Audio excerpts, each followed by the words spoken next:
করেন যে কারো মাথা নষ্ট হয়ে যাবে। করোলা ক্রস, আপনার যে লাইটগুলো আছে প্রজেকশন হেডলাইট সম্পূর্ণ অরিজিনাল, ব্যাকলাইট হেডলাইট সম্পূর্ণ কিন্তু অরিজিনাল। হয়তো নামে ইউজ কার, কিন্তু আপনি যদি শোরুমে আসেন সরাসরি দেখলে আপনার কাছে মনে হবে না যে আপনি ইউজ কার দেখতেছেন, সম্পূর্ণ নতুনের মতো। চাকা কিন্তু চাওড়া চাকাই অ্যালোরিং সহ একদম নতুনের মতো আছে এবং কালারটা খুবই সুন্দর, খুবই গর্জিয়াস একটি কালার। কোথাও কোনো দাগ খোলা কাটা এরকম কোনো কিছুই নেই, সম্পূর্ণ নতুনের মতো।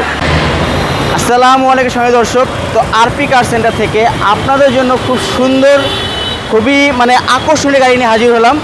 তো আজকের গাড়িটি হচ্ছে আপনার করোলা ক্রস জেড লেদার প্যাকেজের 2021-এর মডেল, 2021-এর রেজিস্ট্রেশন এবং এই গাড়িগুলো কিন্তু বাংলাদেশের সম্পূর্ণ ব্র্যান্ড নিউ আসছে এবং সিসি হচ্ছে কিন্তু 1800 এবং মাইলেজটা কিন্তু মাত্র 26,000, খুবই কম চলছে গাড়িটা এবং সম্পূর্ণ হাইব্রিড ইউনিট, সম্পূর্ণ ফ্রেশ কন্ডিশনে। একটু কাছে আসেন, দেখেন ঢাকা